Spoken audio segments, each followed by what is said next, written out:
Você sabia que é muito simples ter o livro maldito aí em sua casa?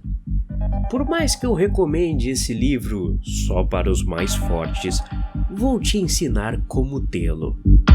Primeiro, digite no Google o livro maldito.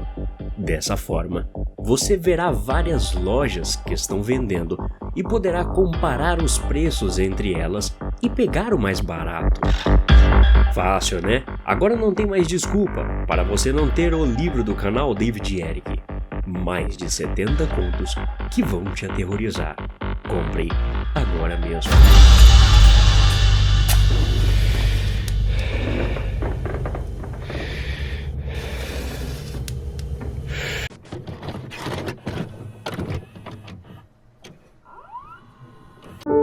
Nenhum trabalho é fácil, principalmente aqueles como o meu, que você tem que lidar com a mente humana. Durante mais de 20 anos tratando pacientes com distúrbios mentais ou traumas, descobri o quão nossa mente é frágil e que podemos nos autodestruir em questão de dias. Claro, eu tinha uma ideia disso quando fiz minha graduação, mas a teoria nunca nos deixa tão perplexos quanto a prática. Ano passado, atendi o Sr. Emanuel, um velhinho de 70 e poucos anos que jurava conversar com sua filha já falecida. Seus vizinhos atribuíam essa sua loucura à solidão do pobre homem, que em toda sua vida teve 5 filhos, mas nenhum o dava a devida atenção, o deixando em uma casa enorme sozinho em seus próprios pensamentos. Obviamente que isso não daria certo. Mente vazia é oficina do diabo. Tratei ele com medicamentos e conversamos muito sobre seu passado. Ele disse ter servido na guerra e já tinha visto coisas muito piores do que sua filha ter morrido, que não tinha motivo para estar vendo e até conversando com ela. O dia mais assustador de uma dessas consultas foi quando ele me ligou 1 hora antes, dizendo que sua filha estava em meu consultório esperando ele chegar. E para provar, ele disse ter perguntado a ela sobre mim. E nesse momento, descreveu perfeitamente a cor de minhas roupas e se eu estava em pé ou sentado. Aquilo me arrepiou dos pés à cabeça.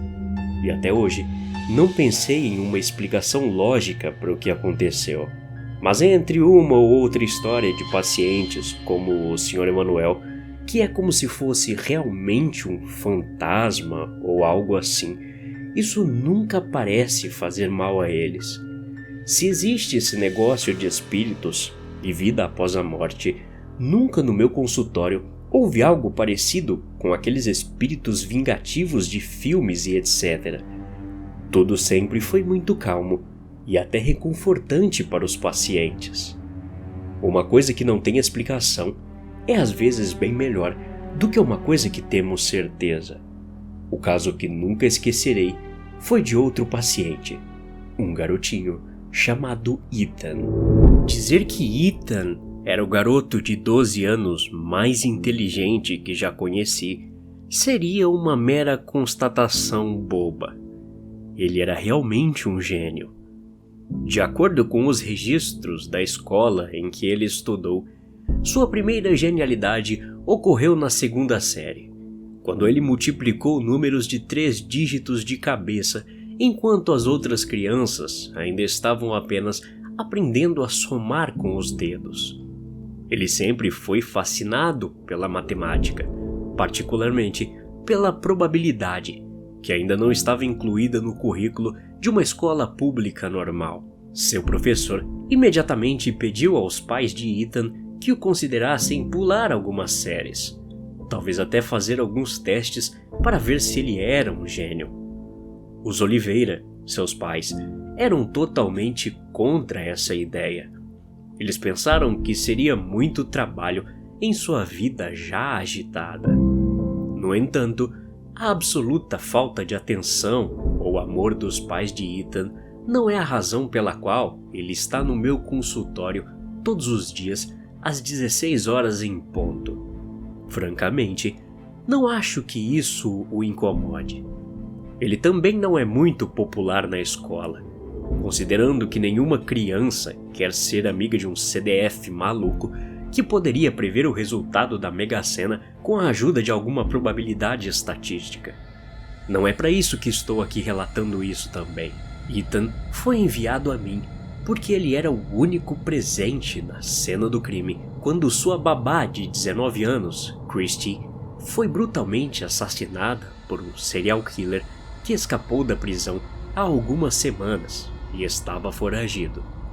Bem, ele não era exatamente uma testemunha, porque enquanto a cabeça de Christian estava sendo martelada, Ethan estava muito ocupado contando os azulejos no chão do banheiro. Era realmente lamentável, mas a polícia verificou que Christie fazia parte do padrão das vítimas anteriores desse assassino desonesto. Os Oliveira, um belo dia, voltaram para casa e deram de cara com o cadáver ensanguentado da babá no meio da sala de estar, e o menino sentado em uma cadeira na cozinha, brincando em seu iPad. Foi a senhora Oliveira que acreditou que seu filho precisava de um psiquiatra, porque Deus sabe o que ele poderia ter testemunhado naquela noite. Ela queria garantir se ele ainda era normal.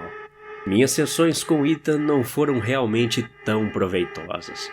Eu tentei manter a conversa muitas vezes, mas tudo que eu conseguia em troca eram alguns encolher de ombros e talvez um sim de vez em quando. Hoje, no entanto, decidi me aprofundar e falar sobre aquela noite horrível.